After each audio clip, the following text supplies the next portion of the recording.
Hello and welcome to the Greg Fearon podcast with your host Greg Fearon, and we've got part two with Susan Niebergall and Renee Eckberg. We're going to go and smash out some awesome questions around training, maybe a bit of mindset, and just see where it goes. How are you, ladies? Good. Doing good. Awesome. Yeah. Great to have you back. Great Oh, to it's have you great to back. be here. Yeah, thanks, Yeah. Greg. How's your training going, ladies? That's my first question. How's your training going at the minute? You go first, Renee. I want to know too. Okay, yeah. It's like a client check-in, isn't it? Let's go. Let's see. This is great. Yeah, it's actually going really well.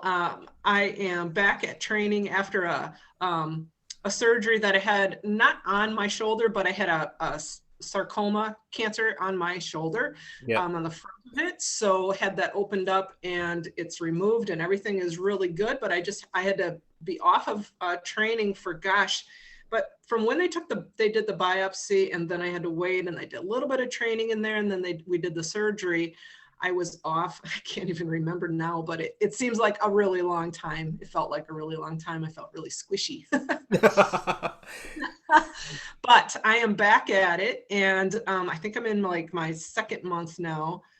And the first month came back, I did the same kind of heavy lifting that I've done for the past 3 years with Susan. And now this month, we've changed things up a little bit and doing that same strength move at the beginning, strength lift, and then some lower weight, higher rep stuff. And I've never trained like this before. So I'm loving it. It's really getting my heart rate up, and I need that. So, Greg, I think the first podcast I did with you, I talked about how much I hated cardio, and I got off that, and I was Yes, I remember. I really talked about that. This is maybe I need to work on that a little bit. So this is helping with that, and I'm doing a couple of finishers. I'm trying to do on my off days, just move around a little bit more because I'm also in a surplus at this point. So I'm really feeling sluggish on some days, heavy. So that helps a lot to just move a little bit more than what I was probably doing before, especially since I wasn't, lifting for a couple months. So Yeah. it's all going really well.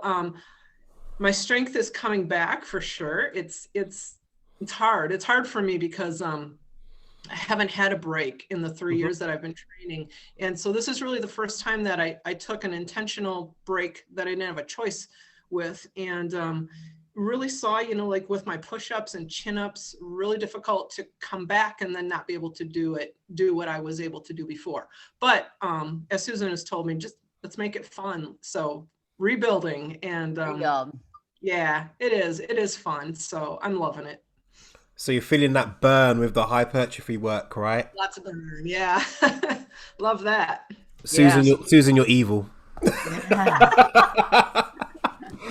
What have you programmed for us, Susan? What have you given me an example of what you've kind of got? Gosh, I would have to pull it up. I know what you. She knows. I was going to say she knows. I mean, I will say this. I because I know Renee now, and I know the kinds of things that would challenge her and what she kind of likes or whatever. Yeah, I mean, I can program that way for her. It's very easy to program for because I know she'll put 100% into everything. But this is a new way for you. I mean, right? Yes. I mean, it's new, and it's kind of interesting because it's modeled a little bit after kind of. I've taken a bit of a shift that direction as well with my training. And I really think Renee and I are cut from the very same cloth from a training perspective. I really do. So yeah, it's great to see. And I think this is good timing too.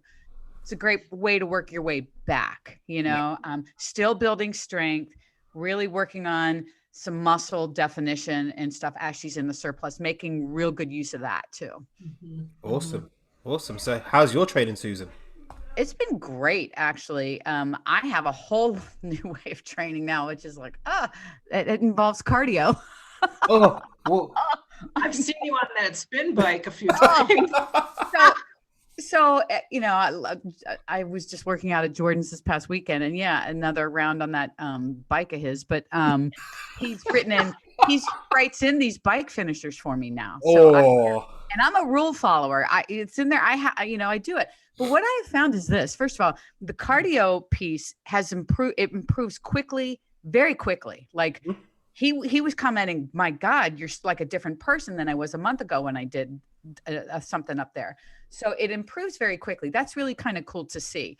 And I told him, I said, I don't know why, but oddly enough, and I have these finishers on leg day, I look forward to that finisher. Like, it's downstairs. I do it on the Concept 2 bikes, not on a spin bike. So it's essentially that Rogue bike that he has without the handles. It's the same thing. So it's all resistance based. It's all on the fan, all that. It's just no arms. I like doing it on that because it's harder. It's just harder than a spin bike, right? And you don't have to keep changing resistance or whatever.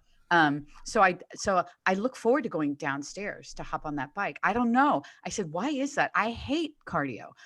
And he says, I think it's because at the end you feel unbelievably accomplished. Like, I feel so damn good when I'm done. It's crazy. And my goal now is to, on these intervals that he's given me, is to not feel as winded, get better, be able to push harder, give myself these little goals. So it's a whole new way of ending my leg days for sure. And I have a lot of drop sets now, a lot of volume this month. Yeah. So, I mean, like, I have one whole workout. We just finished it actually. That was nothing but drop sets. I mean, I need to do the math and add up how many reps that was. I mean, my God, it was probably like, I don't know. But anyway, I love it. It's different, right? It's different. It's just fun to do different things. Yes. And you know that us coaches can't count reps as well. Oh, Jesus. I've never been able to count reps ever. And whenever I worked with people, they asked me, or I asked them, what rep are you on? They go, I don't know. I said, well, I don't either. Keep going. Keep going. Two more, always two more. It's always two more. So yeah, we've just grasped up the whole industry that we can't count reps. There you go. Yep. Well, especially if you add a pause in there, and then I count 3 seconds for the pause. Right. And then you're like, oh crap, wait a minute. Brain fog, right? Yeah. Right, Renee? It's brain fog. Was this 2 or 3? Wait a minute. I had a client this morning, the same thing on an online client, and she asked me how many reps were left, and I just went, I don't know. Two more. Always two more. Always two more. All right, ladies. So should we dive into the questions then? Go. Awesome. All right, ladies. So one of the questions, and people have probably heard you both talk about this, and maybe myself, talk about the difference between a cut and a bulk. Break it down for the listeners. What are they? How do you train differently for it or eat differently for it? Just give us your insight into what a cut and a bulk are. You want to go, Renee? Go ahead. Yeah, sure.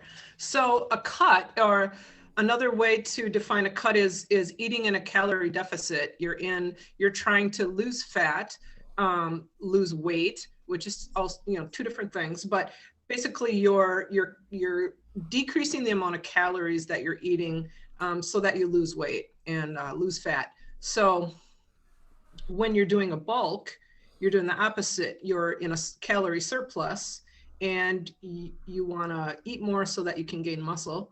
And Susan, go ahead and cut in if there's anything you want to add. But most people, I find, at least when I'm interviewing clients, prospective clients, they want to lose weight. So we go into a deficit, but then I find it's just really important to not stay in a deficit too long. So I like to have people go into maintenance, which is right in the middle there, and find those maintenance calories so that they're not always hungry, but they're satisfied, or it's a sustainable diet, and we can find like a maintenance. They're going to gain a little bit more from being in a deficit, but they're also going to experience better sleep, more energy in the gym, and not be hungry all the time, and a number of good things. So I think it's really important for coaches to emphasize that it's okay to be in a deficit for a while, but you don't want to live there. You want to go into a maintenance, and then maybe back into a deficit again. Take a short break, go into maintenance for a bit, even a couple weeks, just to give yourself a little bit of a break. And then about a year ago, I for the first time went into a surplus, wanted to build some muscle, and Susan helped me do that. And it actually took me a long time to gain weight. I think my body was so used to being in a deficit, and then I was in maintenance for a short time. Started increasing calories very slowly, like literally probably at first, so that I wouldn't freak out. I think we gained we added about 50 calories a week. I was going to say, it's like 10 calories a day. Like, not too much, not too much. But then when you think about it logically, it's like, okay, 50 calories a week is like nothing, you know. So it'd be like, yeah, and I was like, how long are we gonna, it's gonna take a while. But then eventually, like, I got to a point where one week I added 100 calories a day. I mean, I just really needed to get it going. And then finally, I was able to gain some weight, but it took a while. But it was very interesting. It was very fun. I love it. So then I went back into a deficit or a cut. And then that's when you can visibly see your muscles, because you go back to losing the fat that the muscle is, or that's covering the muscles that you've been working on while you're in the bulk. So it's just, for me, I've really enjoyed learning about that and experiencing it. I think, the word cut and bulk are just gym bro terms, I think. You know, I mean, I really, it's a fancy way of saying, okay, cut means you're going to lose weight, right? And if you want to lose weight, just eat less than your body needs. That's the cut, right? That's in very simplest terms. That's the calorie deficit term that you hear everyone talking about, eating less than your body needs. And to find out what that is, there's no guarantee of that whatever comes out of our mouths is going to work for you. But a great place to start is taking your goal weight, whatever you want to weigh, and multiply that by 12. And that number is the number of calories you could aim for every single day. And if you follow that consistently, chances are you're probably going to see some success. Some people may have to adjust that one way or the other, whatever, that's fine, but it's just a great starting off point. But losing weight's pretty simple. Like, you don't have to do anything else other than eat less than your body needs. You'll lose weight, right? Yeah. But you could also lose muscle. Yep. And that, as we get older, obviously is the last thing we want to do. Amen. And to do that, protein comes into a play. And this is what's really interesting. I think protein plays a much bigger role in fat loss than it does in muscle building. And I think at first that was counterintuitive for me, because for some reason we always connect protein and muscle, but we're still connecting protein and muscle, but we're connecting them because without protein, while we're trying to lose weight, we don't want to lose the muscle, right? And so the protein, keeping protein levels adequate, is going to help maintain our muscle while we're losing fat. And that's super, super important to do, I think, over time. And on the opposite side, it's a bulk, or is another way of saying putting on muscle, right? And that's just eating a little bit more than your body needs. And I think what people get freaked out by with this is when they hear bulk, they think fat. I'm going to get fat. I'm going to be this big balloon, right? And I think the problem is that sometimes people see these really strong women that have put on a substantial fat purposefully, I might add. Some of the power lifters, maybe sometimes physiques of women powerlifters.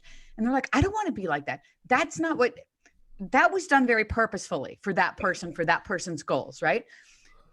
For the average person that wants to just put on some muscle, a little bit of definition, that's not what it is, right? It's not a feeding frenzy. It's just, it's a controlled way of adding calories so your body has a little bit more energy on board. So then you can take your training now to a higher intensity, a higher level, and then really build the muscle. Because really things switch when you get into a surplus or this bulk. Before in fat loss, nutrition was driving that car, right? If you're not in a deficit, you're not going to lose anything. But now that you're on the other side and you want to build muscle, training is now the driver, really, because if you don't train, you're not going to build anything. I don't care what you eat. It doesn't matter. If you're not lifting heavy weight, you're not going to build. So now the emphasis is, okay, I want to eat a little bit more than my body needs, but now I also have to lift heavy weight. I've got to challenge myself. And I like to use the word intensity, and I don't want anyone to think that means HIIT or jumping up and down or whatever. It's intensity with lifting heavy weight. You're pushing yourself out of your comfort zone. The last 2 or 3 reps, you want to die kind of thing. It's super hard. that kind of challenge, you know? Yeah. And so it's two very different phases. But what I find interesting, and Renee, I'm sure you see this as well, most people want to do both.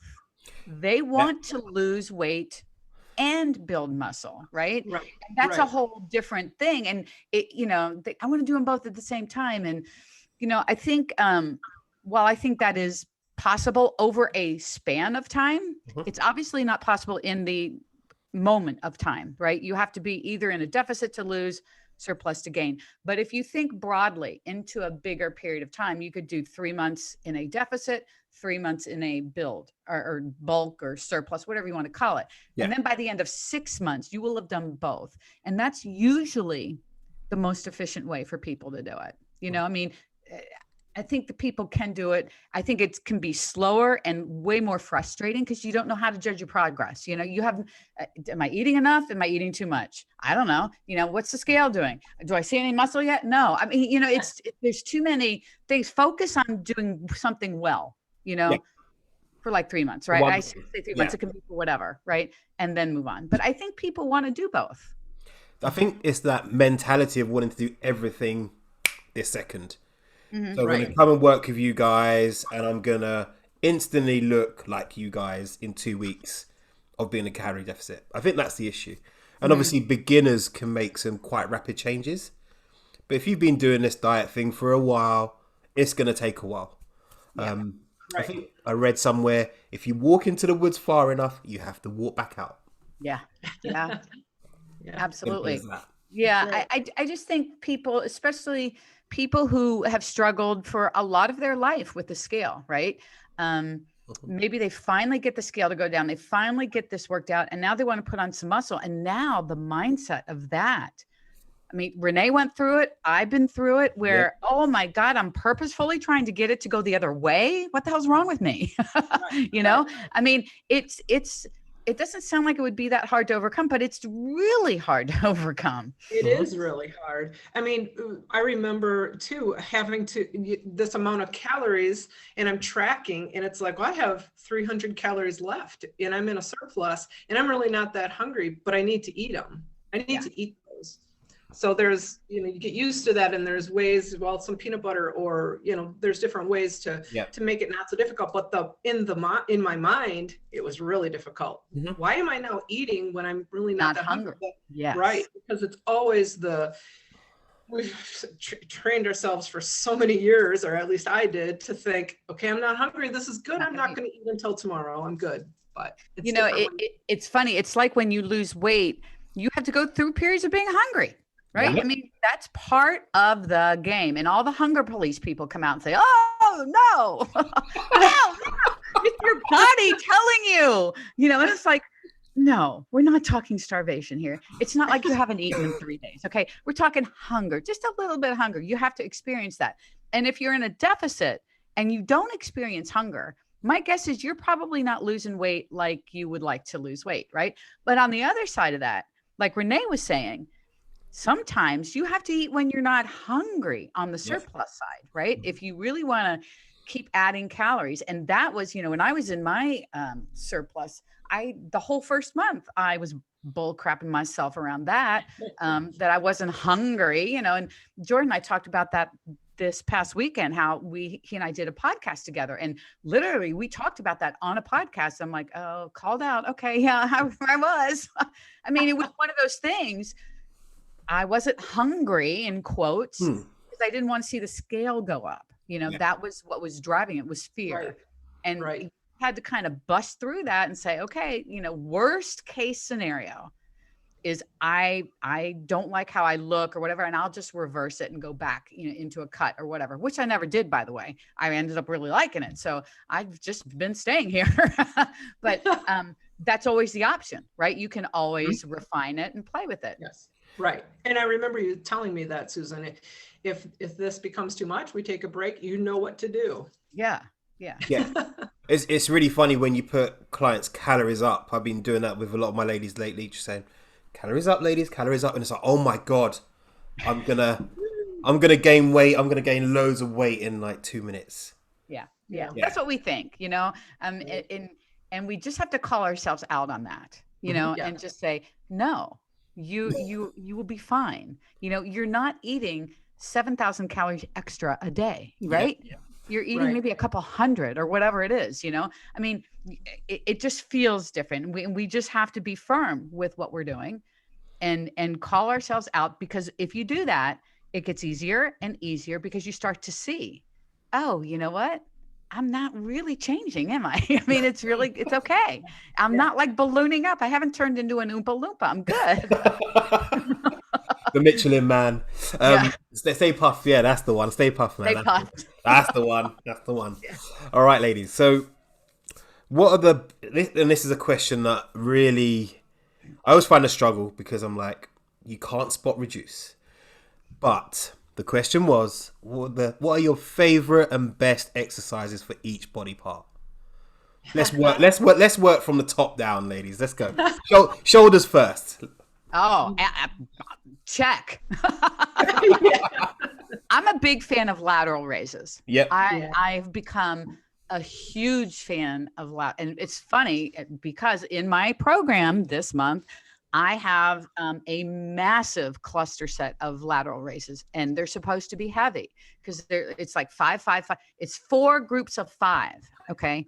Wow. So that's 20. I do that 3, maybe 4 times. Yeah. I love it. I love lateral raises. And that is a new thing. I used to be a rear delt girl, and I still am. I mean, I still love the rear delts. I think they're unappreciated, but I love lat raises. That's my favorite. Awesome. Renee, what have you got? I know, I was going to say the same thing. Lat raises, lateral raises, I love them. Front shoulder raises, rear delts raises. I like the bent over rear delt raise. That one always really, I can feel that one so much that I just think that one is so effective. And we're all about delts. Yeah, I get that feeling. I'm all about delts. I've never met a delt exercise I didn't like. Exactly. And I will say this, front delts can be tricky, I guess, if you have, like, that's where my shoulder issues were, on both shoulders, right in the front. And one variation that I love for that is doing front raises underhand grip. Yes. I feel like the control needed for that is outlandish. It is outrageous how much control you have to have, because otherwise you're going to throw them up, you know? So your core now has to become involved. And that means breathing, take a big breath through your back too. So you are stable to slowly bring them up underhand. It's incredible. And then to do that chest supported isolates them even more. So that's kind of a really cool exercise. Wow. My shoulders feel a bit twitchy now. Okay. All right. Susan gave me a new one that I haven't done before this month called the rear delt rows. Those are really. Oh, yes. Elbow out to the side. Yeah. Those are fun. Those are fun. Those are really good. This is evil. But you love it, right? I do. Okay. I think if we're moving down, core, like if we're talking core, gosh. We've got the chest, ladies. We've got the chest. Come on. Yeah. I'm a dumbbell bench press girl. Forget the bar. I don't even give a rat's butt about the bar anymore. I would prefer to use dumbbells. I don't know. That's just me. And it stems from me not being able to do a bar bench press for a long time because of shoulder issues. Yep. Mm-hmm. So because of that, I was on dumbbells, and I did all kinds of variations, whether it's ladders, whether it's single arm, whether it's alternating, whether it's pause, whatever, blah, blah, blah. And I thought I've made more progress from that than I think I would have just being on bench. I don't know, but I love dumbbell bench press. Yep. Mm-hmm. Cool. I love the squeeze press, dumbbell squeeze press. We create a hex press when they're squeezed together. Yeah. 2 dumbbells together. Ooh, love that. Brutal. I'm never training with you guys ever. Yeah, you are. when we can mix, I would love to. I'm looking forward to it. Absolutely. Yeah. All right, so let's go to the core, ladies. Let's go to the core, the one that everyone wants to hear about. How many sit-ups do you do? So variations of them. Yeah, I do. Yep. What was I doing? Hollow body crunches have become a big favorite of mine. Mm-hmm. And in a little circuit, I'm starting to do almost every night now. So push-up planks, I know people think of that as a chest. It's more core than anything else. That's super hard to do to keep your hips from rotating. Yeah. And the one exercise I think is really super underrated is a plank with a reach, reaching. Oh, yeah. Because your hips want to rotate on those. That and a reverse curl. I like a good reverse curl. Yeah, those are tasty as well. Awesome. Oh Lord, I'm scared to train with you guys now. For me, I love a half Turkish get up. Yeah. With nice heavy barbell, Yeah. nice and control, especially on the eccentric fire. Nice. Yeah. Ooh. What do you like, Renee? I love the Pallof press. Yeah. I love those. And I also love ab wheel rollouts. Oh. Whoa, those, I mean, I did a challenge, I was about a year ago, and really worked those and did a lot of them standing up with a band around my waist. And that was really challenging. And I'd be sore for days after those, but I love those. Yeah, those are great. Mm-hmm. People could listen to this and build their own program pretty much off this. So. Right. All right, so let's go glutes, ladies. How do you build a butt? Oh, weighted hip thrust. Oh, yes. Doing those this month, so that's what made me think. Yeah. Yeah. It's a good hip. I have come to like split stance RDLs. Those have become a really, and Bulgarian split squats. Yes. Fam, right? I mean, you know me. Yeah, I know, right? We're few and far between. we are the rarest people on the planet. Yeah, I those have become my favorites, and I will even add to that.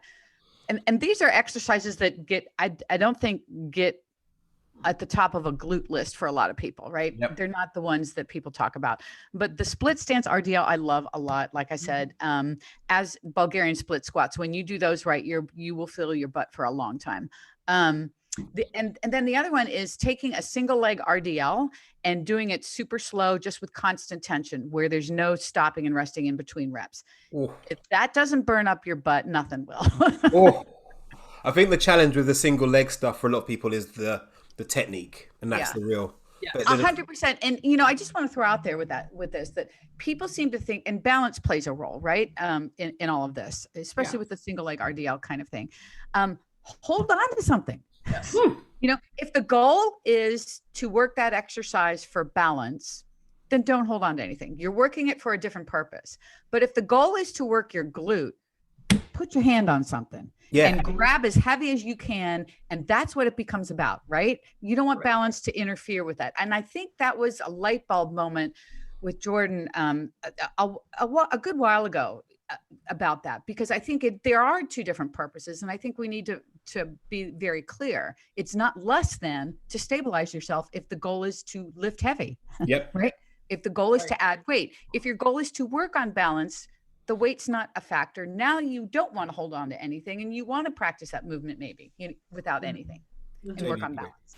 Yeah. So we got hip thrust for you, wasn't it, Renee? Yes.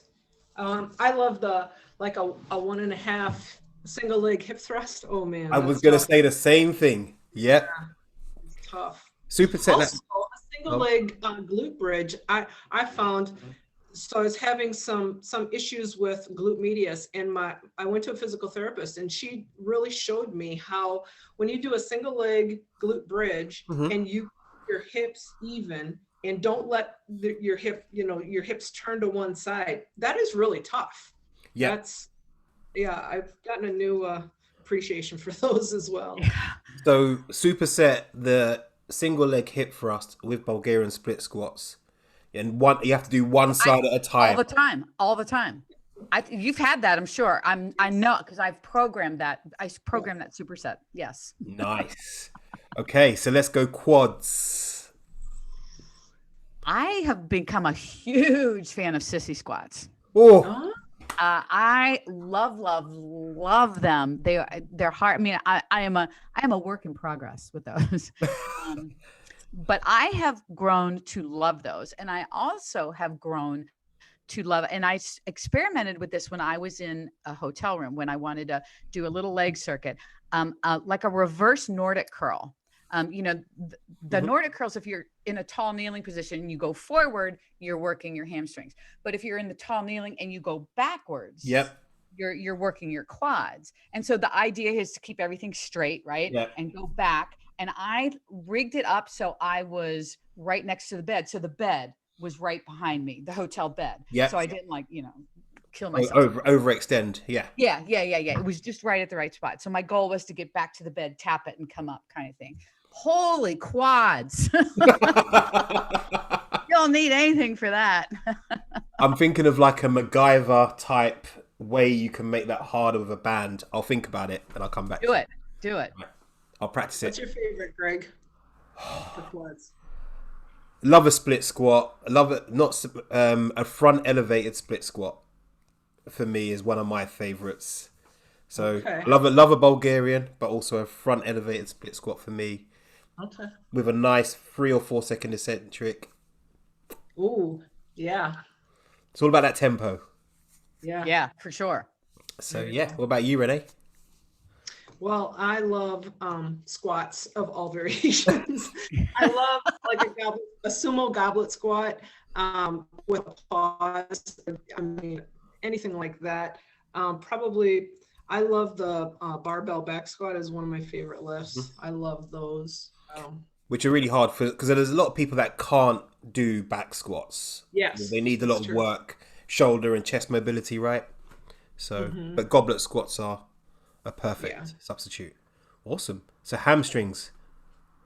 RDLs, hands down. Yeah. Hands in every variation of them. Yeah. They just, if especially if you can use a barbell for those and you can load those, that is one of the most underrated hamstring, glute, core, shoulder exercises on the planet. Back, everything, right? It works. Everything has to be engaged and work in order for you to not die, right? I mean, they're so hard to do well. Yeah. And there's so many little bits and pieces to what looks like kind of a simple exercise. You look at it and you go, oh, okay. There's so much more involved with it, but it's worth learning because you're working everything. It's a great bang for your buck too, I think, Well, exercise is a skill, right? I think that's one of the things that gets lost in all of this, that all of these exercises, you need a certain amount of skill and practice to get them. 100%. We're all in that stage, right? We all keep learning. Yep. Always learning. Awesome. And then for the guys, if they ever listen, calves. Oh, hold on. Renee, did you give me your hamstring one yet? Yeah, I was going to say, wait a minute. Sorry. So what we call it a shelk or a supine hip elevated leg curl, where you take a yoga ball. I mean, the first time I did these, that was probably when I cussed Susan the most. What the hell is this? I've never done those before. So bad. And I also was tightening it. I think I was tensing like at my ankles, and I was like, why do my feet hurt so bad when I do this? And Susan goes, I've never had anyone say that before. But really, I mean, they are super hard. I mean, and when I give those to new clients, they're frustrating because they just take a lot of practice. Keep your up and to be able to do that. And now, 1 month I had to do these with sliders, so my feet are more on the floor. Oh my gosh! Still, my hamstrings just cramp it thinking about it. But they're tough. They're good. You just reminded me. Thank you. And is part of that. When I was in the hotel room and I was figuring out this little leg circuit, I included those with the rolling office chair, right? Yep. So I would elevate my feet up on that office chair and then do it. And what was interesting with that is the office chair wants to drive and do its own little thing, right? Yep. So now I had to stabilize even more to be able the goal was to get it to move straight, right? It was just really cool. Anything that will slide, glide, move, you can do. And it's super, super challenging. That's a great choice. Great choice. Awesome. And we can't leave out the calves, ladies. Because us guys, we have a love-hate relationship with calves. Okay, explain that. The calf thing, the obsession with calves. I actually don't know why we rib each other about it. I can't explain. I can't explain, but it's one of those muscles that people don't train. Yeah. Yes. Yeah. And I don't. I don't train them. They're not even on my mind ever, because I feel like I just feel like my legs getting enough workout through. I mean, they're getting touched, right, and everything, but they're not the focus. I have just liked in the past when I have done them, just a heel raise, getting on a nice kind of low surface, and going up into a contraction and then slowly lowering down. That to me is, and you can hold on to weight or whatever, that works as good as anything. You know, they have that machine. Like I see all the guys on the seated machine at the gym, you know, with a thing on over their knees. Yeah. I'm sure that works good. I mean, I don't know. I mean, it's, you could just stand up and do it as long as you've got enough resistance. you know, yeah, it just seems like, do you really need to? I mean, anyway, yeah. As I can say, I'm not a calf girl, so I'm not a great person to ask this question to. Renee, you the same? Yeah, I am pretty much the same. One thing I have been giving some of my clients is like a landmine calf raise, so they can load that up and hold it at their chest. Yeah. If you don't have a landmine base, you can put your barbell in a corner on a blanket or something. And I just did this in person with a client, and she was really able to load it up and just do some calf raises that way and kind of high reps. So nice. I like those. Nice. So everyone in the world can now build a session off There what you we go. just told them. Yeah, Perfect. You got it. So with that, can you build muscle at home? Because obviously those of us in the UK, we're still in lockdown. So can you build muscle at home? I mean, Absolutely. I think, yeah, of course. And obviously it's going to depend on where you're coming into this from, right? Yep. And what you have available to you at your house. Mhm. I think people want to recreate a gym in their house when they don't have a gym in their house. And that's a big problem, I think, because it's playing with their mind. Like they want to be able to do the exact same thing that they do at the gym without having the exact same equipment. You Yep. can't do that. No. I mean, it doesn't make any sense, right? So then if you can buy some things, obviously, you know, Renee has a great home gym. I've built up mine. So I have everything. She has everything, you know, that a gym would have. But if you don't have that, you know, get yourself some minimal equipment at least, and then start thinking out of the box. Like, what do I have lying around this house? Like I'm looking around right now. I have a bunch of books over there and I've got a box. I could put a crap ton of books in a box and start using that as a front load for a squat or a deadlift or something like that. You know, I think we all have weight, because building muscle is going to require progressive overload, which part of that is weight, right? It's not all of that, but it's part of that. It's a big piece of that. So looking around your house, seeing what you have that you can hold while you do exercises, whatever they are, right? I think that's first and foremost. Understanding you can't recreate the gym. So what can you do? That's what you can do. You can find things like that. And then the way you create progressive overload is you start doing variations, like adding a pause. And that pause could be as much as 10 seconds. Do a squat holding on to a laundry detergent jug, right, in front of you, and add a 5-6 second pause in the hole.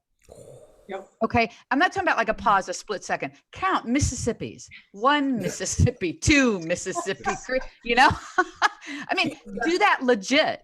I was just going to say that. What Susan always puts in my program is a legit pause. Legit pause. Maybe you should call it the Mississippi pause. Yeah, because most people just blow right through them, right? Yeah. Right. The longer the pause, the harder that exercise becomes. That's progressive overload too, right? So that's just another way. And, you know, Renee can take you through a bunch of other ways too, but it's just thinking instead of, okay, I want to recreate this at home, but I don't have any equipment. How can I build muscle? Well, you can still build some muscle, but you got to understand you're going to outgrow what you have. And then at that point, you have to say, okay, how can I make this more challenging? Yeah. And that's how you'll continue to progress. Mm-hmm. Awesome. Or add a pause, or make it constant tension. You know, that's super hard. That really makes it hard. Or add an extra half a rep. That makes it hard too. Half reps not evil. Oh, combine them. And yeah, you know, and yeah, I actually years ago I had that in my program. I'm like, what? What do you mean? But I think the big problem is when, like, even with a half rep or constant tension, people go too fast. So it's just a matter of slowing down, go slow motion through all of that. Because remember, the object here is to challenge your muscles without adding more weight. You're using whatever you've got, and now you need to up the ante. You got to challenge it. And so blowing through a half rep, that's not going to do you that much good, because your momentum's going to be carrying you through that. You want to make it painfully slow, and that's how you can progress, and that'll keep you busy for a long time. Definitely. And I think that's the challenge, isn't it? That we know we need to slow down in our training if we're going to train properly. Yeah. But everyone's in a rush to blow through the session, like you said. Yeah. And you know, and so if that's the case too, you know, you can create these little circuits, you know, do a, I mean, even as basic as an upper body, a lower body, and a core little circuit, and you know, and do it something like that. Do a couple of those. I mean, it doesn't have to be fancy, but challenge yourself. Figure out how you're going to find weight around your house that doesn't look like a dumbbell if you don't have any or whatever, and be creative with that. I think you know, people like to put backpacks on and fill them with rocks. Yes. That's what I've got my son, my girls doing. Yep. Yeah. Right now. Yeah. Awesome. So basically, train to a level that makes you sweat. I think the saying is, if it's not raining, you ain't training. You know, yes and no, I guess. Yeah. And I guess I'll use the word sweat, not literally, you know, because I don't sweat.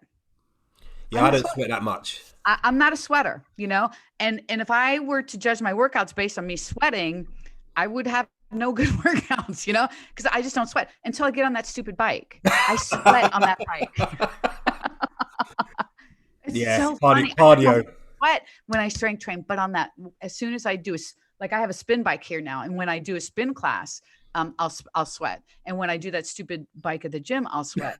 Stupid bike. I shouldn't call it that, but I do. But I think ways to judge a workout, an effective workout, is different for everyone, right? Yeah. I think it's really, really different. You know, some people like to sweat. That's cool, great. Some people like to feel sore. You know, feeling sore doesn't mean you had a good or bad workout either. It just means you worked pretty hard. That particular muscle group is saying hello. You know, but I think strength training in general, you should not be at the end of your strength training thing with your tongue hanging on the ground thinking, I can barely walk. Yeah. You know, that's not what that is, right? That's that badge of honor thing though, isn't it? It's like, oh, I smashed myself into the ground and I can't walk for days, so it must be awesome. Yeah, but you can't train for 3 days. That doesn't make sense. Yeah, right. That's exactly it. Right. Crazy. All right. So I'm going to shoot this one at Renee. What do you do when you hit your goal body weight? So if you've been in a deficit and you've lost the amount of weight that you've wanted to lose, you want to start to add some calories back in. Maybe the one thing you don't want to do is think that you're done. I'm not finished. Some clients say, well, I want to lose this weight, so I'm done. So I'm done losing weight. Well, it doesn't work like that. It's not a, let's do this now, so I'm finished. It's a lifelong journey, and it's something that that's why it's got to be sustainable. So if you've hit your goal where you've wanted to be, then it's time to kind of find that maintenance, or find that, a way to kind of sustain what you've been doing, and maybe just add a little bit back in, and you might gain a couple pounds or something, but realistically that's nothing. That you're going to be fine. Yeah. So yeah, I think it's important. That's an opportunity to also maybe look at doing other things. So maybe a deadlift PR or a squat. Oh, PR. Right. Yeah. Absolutely. Set some different goals. Any kind of lifting goal, anything like that. Try something new. Maybe try some cardio. But there's different. I live in the north part of US, and there's just different. I just had a client invite me to go snowshoeing with her. Now I'd love to do that. Just find different things that you enjoy as well. I think it makes it fun, makes it interesting. Still a great workout, and just keeps you going. Yeah. Awesome. I think the most important thing is when you reach a goal weight is definitely have a plan. You got to have a plan of what you want to do next, right? Mm-hmm. And I think people struggle. Like, I think they think when they, as Renee said, when they get to the end, that's it. Like, they're finished. That's the finish line. Yeah. Well, no, there is no finish line. So it's just, what's the next phase? And maintenance is a great phase. In the inner circle, Jordan and I call it momentum, because we really feel like being in that particular phase is getting you ready for whatever's next for you. Whether that's maybe going into a surplus, or maybe you want to hang here and work on those PRs in the gym. You know, you want to be able to deadlift this or squat that or bench this or whatever. Performance-based goals. You finally want to get those push-ups or that chin up or whatever. That's what momentum is all about. It's not stagnation, because maintenance implies I'm just going to hang out here, right? And people feel like they don't have anything to work for anymore. They've been working towards weight loss all the time. So it's almost like, now what do I do? And I think talking about the focus of getting your focus now into the gym is great. I think because that will light fires under you like nothing else will, really. And then once you get those push-ups, go, okay, now I want to get a chin up. Now let's go. I mean, you know, it's going to be one of those things, and you will be unstoppable. I mean, it's a great place, but I think also anticipate this, like, understand what's coming, understand that when you go into momentum, that there will be an increase in calories, and therefore the scale's probably going to change a little bit. You can probably count on a couple of pounds coming back. It will kind of settle down. So you may not be at the exact same goal weight that you were over here, but it's not going to matter at all. You're not going to look different or anything like that. And then you're going to have some more energy on board to really smash some of that, some of those PRs and those chin-ups and those push-ups and all that stuff that you wanted to do. Awesome. We got one last question. Yeah. So how do you make personal training personal? Wow, that's a great I know. Awesome question, right? This one was actually from a fellow coach, someone I know very well, and he just wanted to ask the question, and just, so yeah, how do you make it personal, ladies?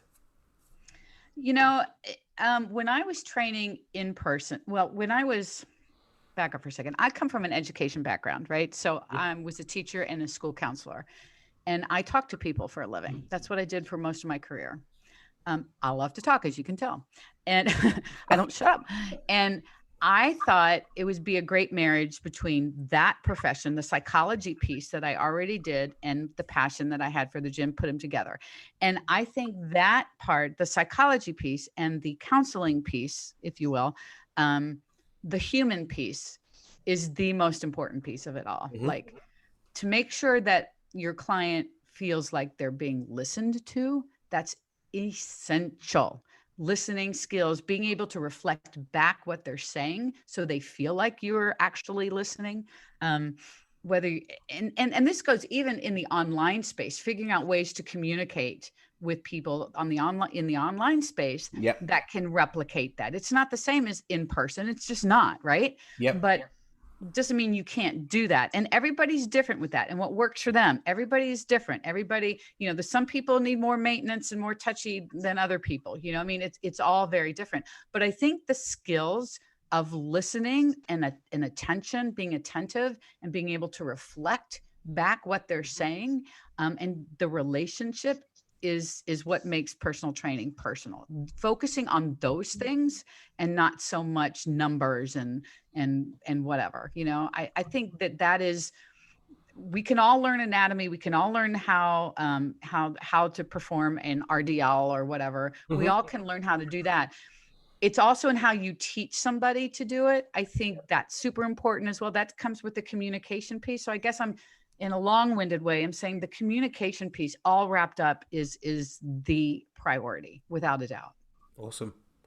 Renee, would you agree? I have a somewhat similar background in that I was a social worker. So a while ago, but it's kind of that same thing. It's being able to talk to clients and reflect back, and then showing empathy. I mean, I've gone through a lot of the same things that my clients have gone through, with struggling with food issues and, you know, just scale issues and all those different things, and being able to, you know, talk to them about that, but also realizing that a lot of the times my clients' goals are not my goals. Like, I love to train hard, and I've realized that that is not really, I always want to lift heavier. I want to build muscle. That's not always my client's goal. So I really try to listen and get to know, like I had one client who was very frustrated, and it really opened my eyes. And then I also heard Jordan say it as well,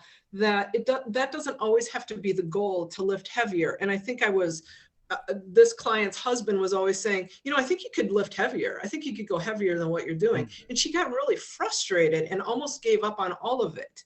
And that really opened my eyes to say, okay, that's not, everyone has different goals, and to get to know that person and what their goals really are has really helped me to just make it personal to each client and lots of women that I talk to on Instagram.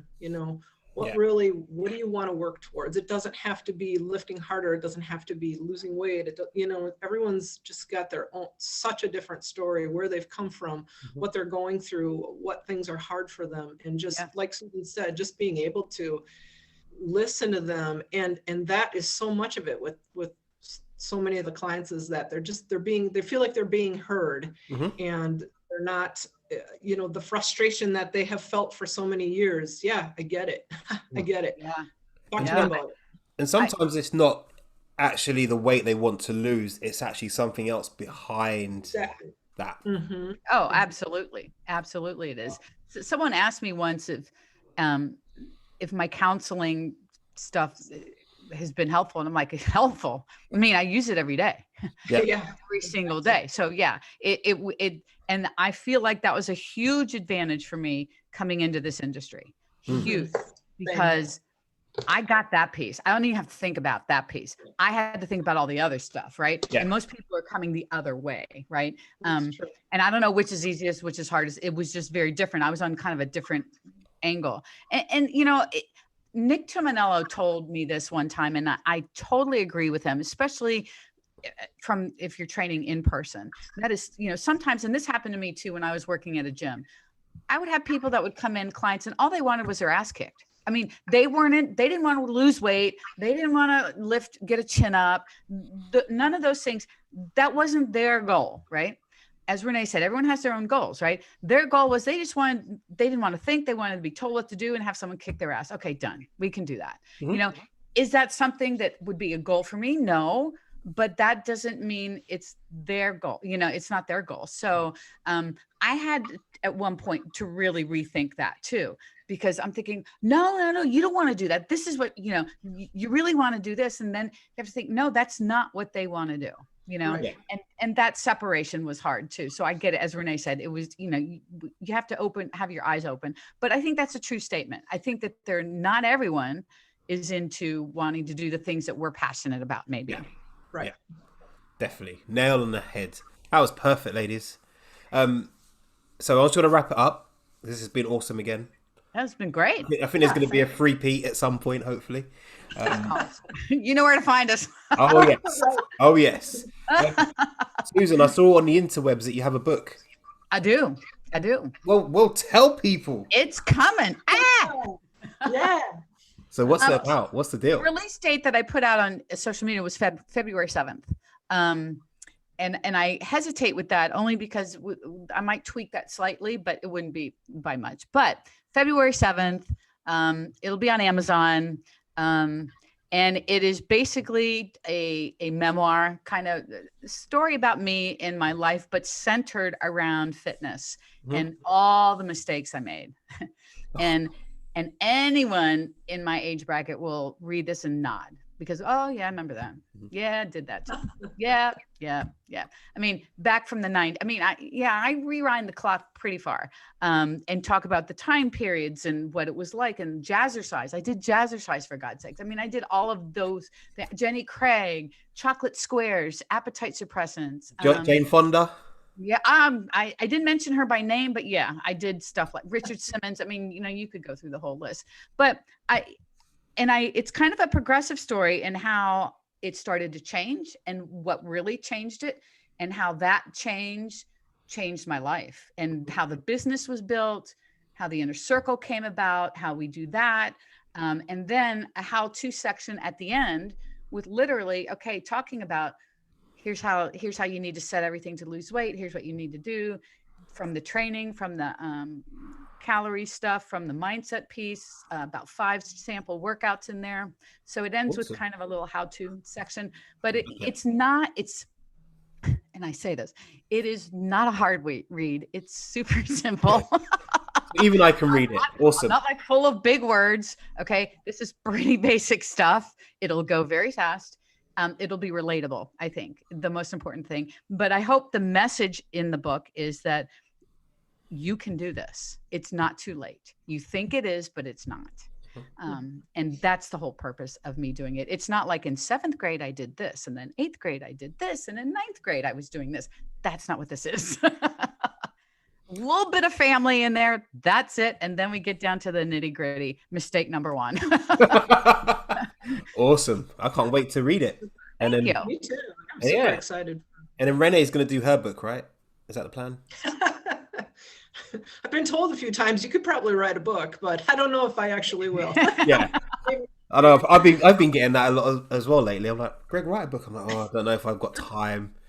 We're on lockdown. I've got no excuses. But hey, let me tell you something. That was the hardest thing I've ever done. I can imagine. Yeah. Wow. Yeah, it was the hardest thing I've ever done. And it was hard to write about stuff that happened 30 years ago. I mean, I didn't take notes back then. So, you're trying to recall things enough to be able to write about them, and make it entertaining and bring us to it.